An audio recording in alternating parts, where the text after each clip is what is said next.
दोस्तों, चीन भले ही कुछ कर ले, चाहे वह भारत के खिलाफ यूनाइटेड नेशन में हमेशा भारत को परेशान करता रहे, भारत को वीटो ना देकर, लेकिन अब भारत किसी भी एंगल से चीन से कम नहीं दिखाई दे रहा है। क्योंकि अब भारत की इतनी ताकत बढ़ गई है कि वर्ल्ड स्तर पर अब हर देश ये मानने लगा है कि मोदी एक पावरफुल लीडर है और भारत एक पावरफुल देश है जो किसी भी देश की अर्थव्यवस्था को मजबूत कर सकता है और किसी भी देश की अर्थव्यवस्था को नीचे गिरा सकता है। दोस्तों, यह बात चीन भी जानता है, लेकिन चीन अपने ईगो के चलते यह पब्लिक तौर पर संकेत नहीं देता है कि भारत आज की डेट में पावरफुल देश है। इसी बीच भारत ने कुछ ऐसा किया है चीन सीमा पर जिसके बाद चीन में हाहाकार मच गया है। आपको डिटेल में बताते हैं कि आखिर हुआ क्या है। दोस्तों, भारत ने एक ही समय पर चीन को तीन तरफ से घेर लिया है। भारत ने चीन पर तीन तरफ से हमला किया है। भारत ने चीन पर रणनीति, कूटनीतिक और सैन्य धावा बोल दिया है। सबसे पहले आपको भारत का चीन पर रणनीतिक हमले के बारे में बताते हैं।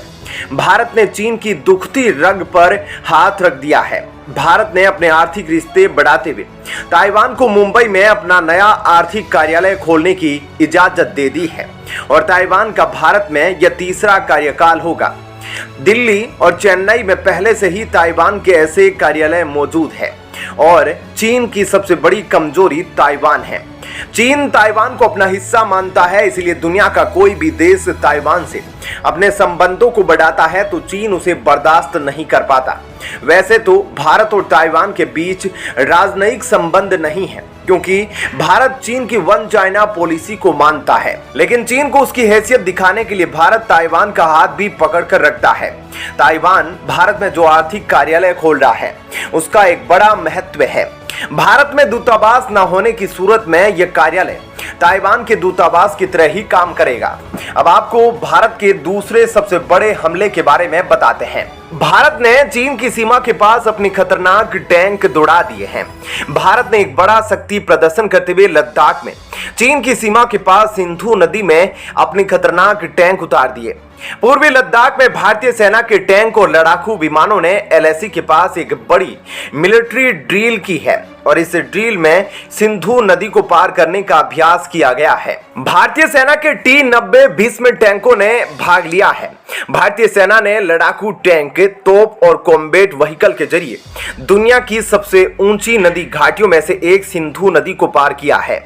इस वार एक्सरसाइज में दुश्मन के ठिकानों पर हमला करने के लिए एक बड़ी ड्रिल की गई है और इस ड्रिल के जरिए भारतीय सेना ने दिखा दिया है कि वो दुनिया की उन चुनिंदा सेनाओं में से एक है जो 16,000 फीट की ऊंचाई पर बड़ी संख्या में टैंकों का संचालन कर सकती है। इतनी ऊंचाई और खतरनाक जगह पर टैंक चलाना आसान बात नहीं। अब देखिए भारत का तीसरा हमला। यह भारत का कूटनीतिक हमला है। भारत जानता है कि चीन मानने वाले देशों में नहीं, इसलिए अब उसे मनाने की कोशिश भी नहीं हो रही। इसी वजह से भारत के प्रधानमंत्री मोदी ने चीन के दुश्मन दलाई लामा को पर्सनली जन्मदिन की बधाई दी है। चीन दलाई लामा को अलगाववादी मानता है। भारत जब भी दलाई लामा को गले लगाता है तो चीन के सीने में खंजर चुभने लग जाते हैं। चीन बेवजह पीओके पर बयान देता है, लेकिन भारत ने भी दलाई लामा को बधाई देकर तिब्बत का मुद्दा छेड़ दिया। ऐसे में इन सभी बातों में आप देख सकते हैं कि किस तरह से भारत चीन को हर मामले में कड़ी टक्कर देने में लगा है। तो दोस्तों, इस खबर के बारे में आपकी क्या राय है, हमें कमेंट करके जरूर बताएं। और अब आपको बताते हैं ऐसी ही एक और बड़ी खबर।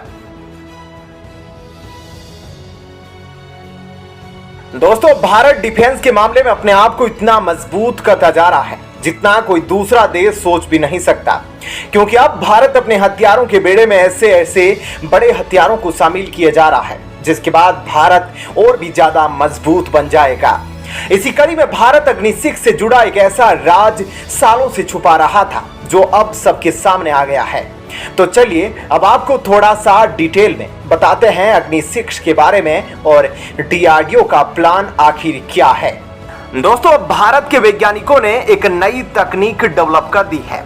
उसका नाम है अग्नि 6 intercontinental ballistic missile. Intercontinental ballistic missile उसे कहा जाता है, जो एक महाद्वीप से दूसरे महाद्वीप पर हमला करने में सक्षम होती है। परमाणु हथियार ले जाने वाली यह मिसाइल 15,000 किलोमीटर से ज्यादा की दूरी पर 11 टारगेट्स को एक साथ भेज सकती है। रिपोर्ट्स के मुताबिक भारत ने इस घातक इंटरकॉन्टिनेंटल बैलिस्टिक मिसाइल को विकास पहले से ही पूरा कर लिया है, जिसे सूर्या के नाम से जाना जाता है। लेकिन भारत ने अब इसकी पुष्टि करने से इनकार किया है। इसके पीछे क्या कारण है अभी तक सामने नहीं आया है। दोस्तों बता दें कि भारत को अपने खतरनाक पड़ोसियों से निपटने के लिए बैलिस्टिक मिसाइल की जरूरत थी, क्योंकि चीन की न्यूक्लियर मिसाइलों से भारत को बड़ा खतरा था। लिहाजा भारत ने परमाणु बम बनाना शुरू कर दिया, तो वहीं रूसी तकनीक की मदद से मिसाइल भी बननी शुरू कर दी। लेकिन रूसी R-36 पर आधारित देश की पहली मिसाइल एक जबरदस्त फेलियर साबित हुई, क्योंकि उस समय मिसाइल निर्माण के लिए जरूरी तकनीक और एक्सपीरियंस मौजूद नहीं था। इसके बाद अग्नि 6 मिसाइल को बनाने की शुरुआत सालों पहले शुरू हो गई थी और 2 दशकों में भारत ने अग्नि के अलावा अलग अलग वेरिएंट को हासिल किया। अग्नि एक मध्यम दूरी की मिसाइल है जिसकी रेंज सिर्फ 1000 किलोमीटर थी, लेकिन अग्नि 5 तक या 8000 किलोमीटर की क्षमता वाली एक बेहतर इंटरकॉन्टिनेंटल बैलिस्टिक मिसाइल बन गई। इसके बाद डीआरडीओ ने अग्नि 6 सुपरसोनिक का डिजाइन भी पूरा कर लिया, लेकिन इसे कभी भी दुनिया के सामने नहीं रखा गया है। ऐसे में माना जाता है कि कम से कम 20 मीटर लंबी और 1 मीटर से ज्यादा चौड़ी इस बड़ी मिसाइल की रेंज 12,000 किलोमीटर से लेकर 15,000 किलोमीटर है। मतलब भारत की सबसे लंबी दूरी तक मार करने वाली स्ट्रेटेजिक मिसाइल है, जिसकी मारक क्षमता में पूरी अर्थ आ जाती है। अगर भारत के अलग अलग हिस्सों से फायर किया जाए तो यह दुनिया के किसी भी हिस्से को तबाह कर सकती है। यह मिसाइल एक बारी में 9 से 12 लक्ष्यों को भेद सकती है, यानी कि 9 से 12 परमाणु बम एक साथ ले जा सकती है। यह मिसाइल धरती के किसी भी कोने में ज्यादा से ज्यादा 30 से 40 मिनट तक पहुंच सकती है। यह अलग अलग स्थानों को तबाह करने के लिए 750 किलो टन विस्फोटक क्षमता के 11 परमाणु हथियार ले जाने में सक्षम है।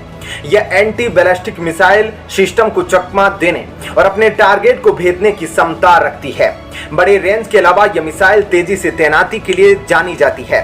बड़ी बात तो यह है कि अग्नि 6 को पनडुब्बियों से भी दागा जा सकता है। साथ ही इसकी तैनाती के लिए देश के सीमावर्ती इलाकों में मिसाइल साइलो बनाए जा रहे हैं। हालांकि दोस्तों इस मिसाइल के बारे में भारतीय सरकार ने कभी भी आधिकारिक तौर पर पुष्टि नहीं की, लेकिन विश्व के रक्षा विशेषज्ञों का कहना है कि यह मिसाइल बनकर तैयार हो चुकी है। भारत इसे बस इस कारण से डिक्लेयर नहीं कर रहा है क्योंकि इसकी रेंज दुनिया के हर कोने तक है। ऐसे में दुनिया भर में जो भारत के मित्र देश है वह बिना वजह के भारत से इसे लेकर नाराज हो सकते हैं। ऐसे में भारत आगे की सोच कर चल रहा है, पहले से ही तैयारी करके चल रहा है, ताकि आगे जाकर जैसी भी स्थिति हो उसके लिए हमेशा तैयार रहे। तो दोस्तों ऐसे में इस खबर के बारे में आपकी क्या राय है, हमें कमेंट करके जरूर बताएं।